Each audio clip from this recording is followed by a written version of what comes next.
1절로부터 7절까지의 말씀, 요한복음 14장 1절부터 7절까지의 말씀 우리 한 절씩 교독하면서 읽도록 하겠습니다. 너희는 마음에 근심하지 말라. 하나님을 믿으니 또 나를 믿으라.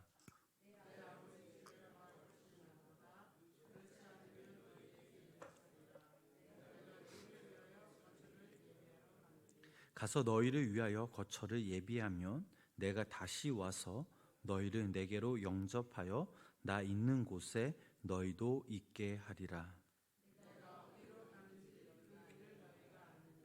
도마가 이르되 주여 주께서 어디로 가시는지 우리가 알지 못하거늘 그 길을 어찌 알겠사옵나이까.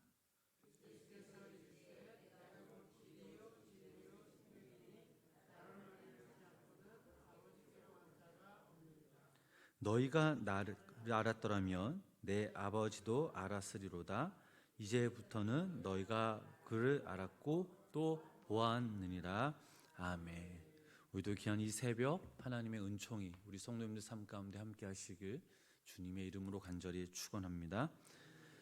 예수님은 사랑하는 제자들에게 하나님을 믿고 또 나를 믿으라라고 말씀하셨습니다.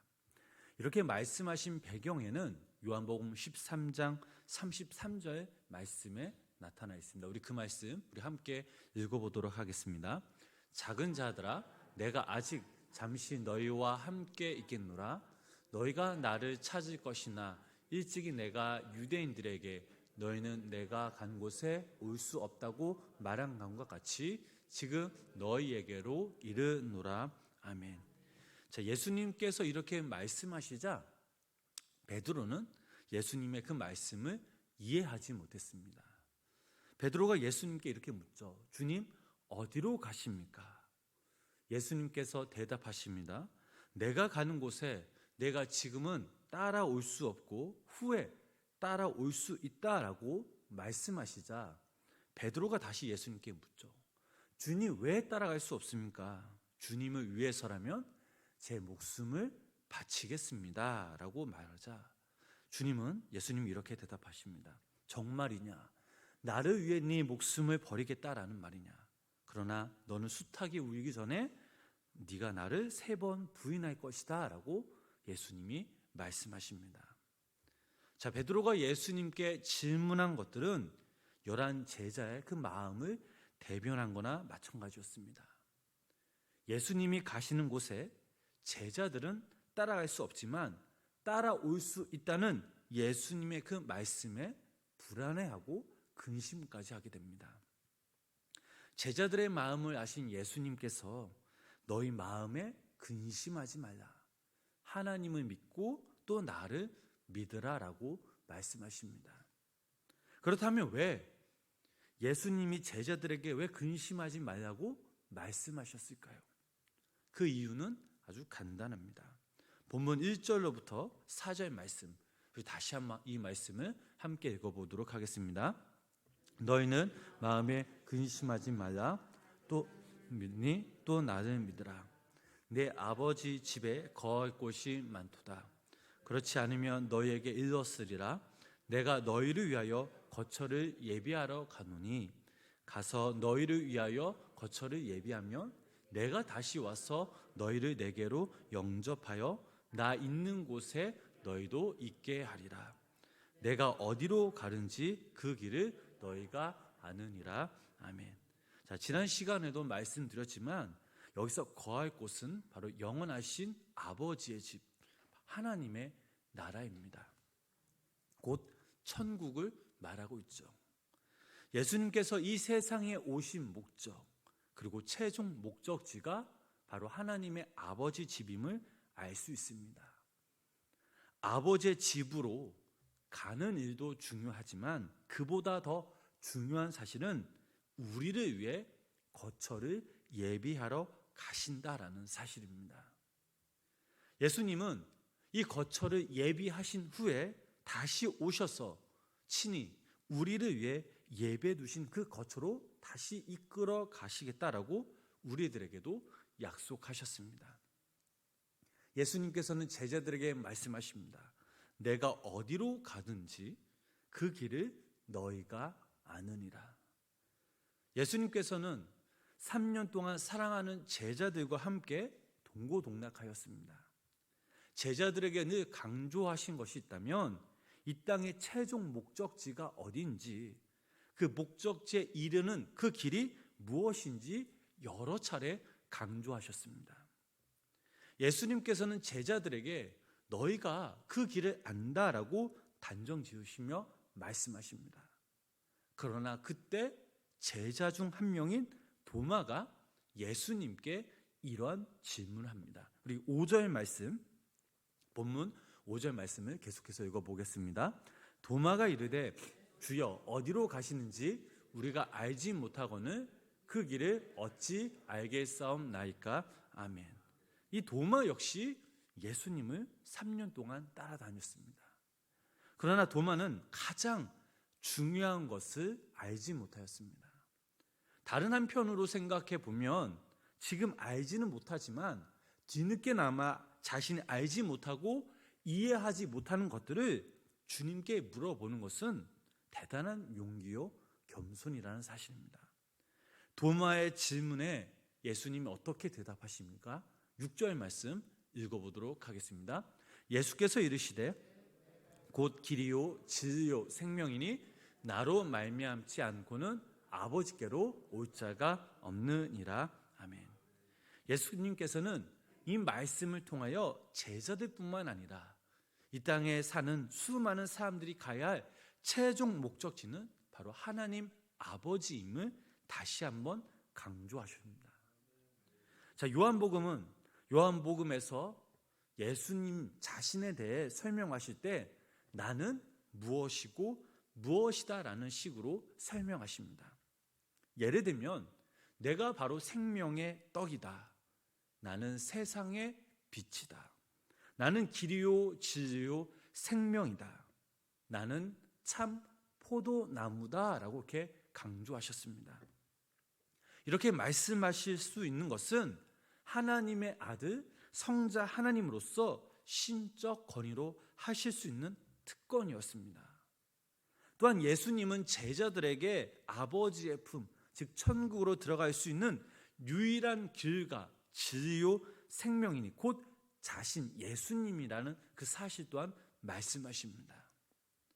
예수님은 나는 길이라 라고 선언하십니다. 이 길은 무엇을 뜻하고 있습니까? 예수 그리스도를 통해서만 나아가는 유일한 통로가 바로 이 예수님임을 다시 한번 강조하며 말씀하십니다. 진리라고 말씀하신 그 의미가 무엇입니까? 인간들이 그리스도로 말미암아 죄에서 자유케 되고 거룩하게 되어 하나님께서 창조하신 원래 상태로 회복될 수 있다라는 의미입니다. 마지막으로 생명이라는 이 말은 사망과 반대되는 개념으로서 하나님과 일체이신 당신 안에 그 생명의 원천, 즉 영생을 소유하고 계심을 가리키고 있습니다. 그리하여 그분은 당신의 이 자녀들에게 이 생명을 허락하심으로 창조주 하나님과 영원한 교제와 관계를 갖고 싶어 하신다라는 사실입니다. 따라서 제자들 또 이 땅에 사는 모든 사람들이 제약된 모습을 벗고 하나님께로 나아가 생명을 얻을 수 있는 유일한 방법은 바로 오직 예수 그리스도를 통한 것 외에는 없음을 우리는 기억해야 될 줄 믿습니다. 사랑하는 우리 성도 여러분, 우리가 이 땅에서 하나님의 자녀로서 살아가기 위해서 알아야 할 것들이 참 많이 있습니다. 믿음은 자기를 드러내려 하거나 자기를 과시해서는 안 된다라는 사실입니다. 우리가 자기를 드러내면 드러낼수록 그 가운데 교만과 이기심으로 가득 채워질 것입니다. 믿음은 예수 그리스도 그분의 진리 안에 그분의 생명 속에 나를 우리 자신을 맡기며 겸손함으로 우리가 주님께 나아가는 것입니다. 나를 드러내는 것이 아니라 나를 인도하시고 나와 함께 하시고 나를 감싸고 있는 그분의 생명과 지혜를 통해서 믿음이 드러난다라는 사실입니다. 만약 우리가 단 한순간이라도 주님께 벗어난다면 우리는 세상 사람들과 별반 차이 없이 살아갈 것입니다. 여기 모인 우리 성도님들, 또 영상을 통해 예배 드리신 우리 성도님들은 어떤 모습으로, 어떤 마음의 그 자세로 하루하루를 살아가고 계십니까?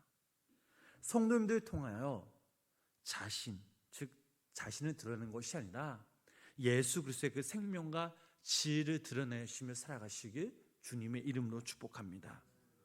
만약 우리의 모습 가운데 우리의 자신이 드러난다면 욕망과 교만과 이기심으로 인해 예수 그리스도는 감추고 우리만 분명 드러낼 줄 믿습니다. 그래서 우리는 매 순간순간마다 주님께 겸손함으로 나아가야 합니다. 그리고 주님께 고백해야 합니다.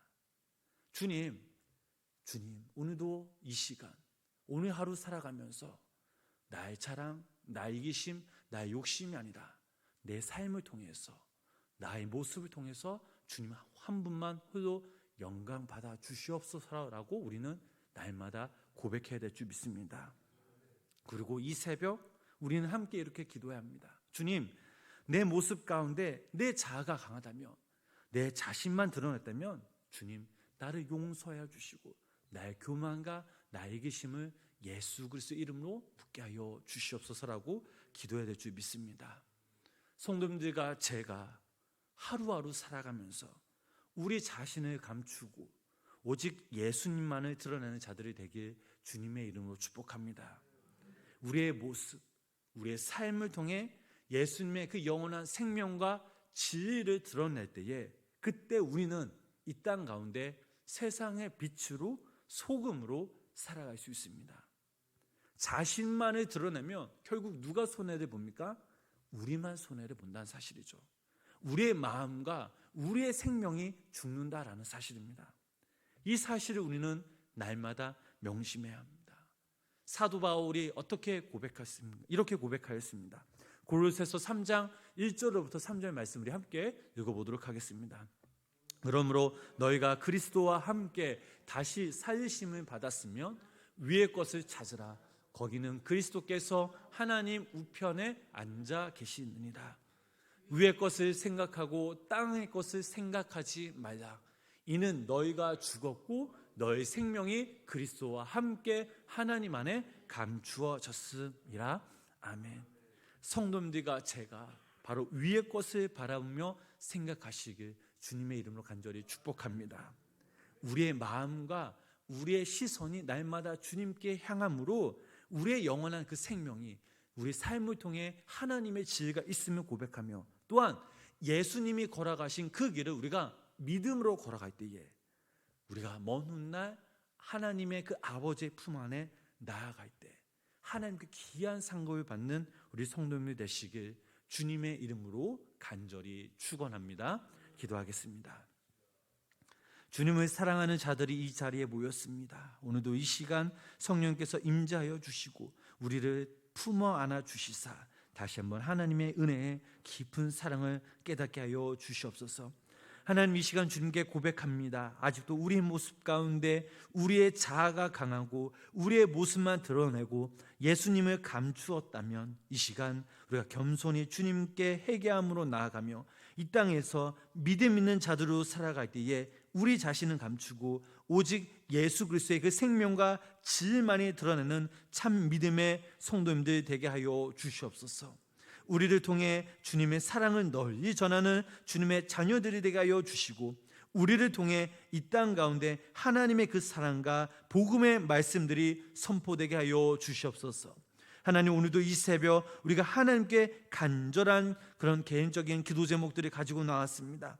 주님 아시지 않습니까? 우리의 마음과 간구를 당신의 때 응답받는 놀라운 역사가 우리의 기도 제목도 통해 일어나게 하시며 무엇보다 우리가 믿음으로 소망으로 인내하며 우리가 주님께 포기하지 않고 기도하는 자들이 되게 하여 주시옵소서. 오늘 하루도 주님께 맡깁니다. 성령님 우리와 동행하여 주시옵소서. 예수님의 이름으로 간절히 기도드렸습니다. 아멘.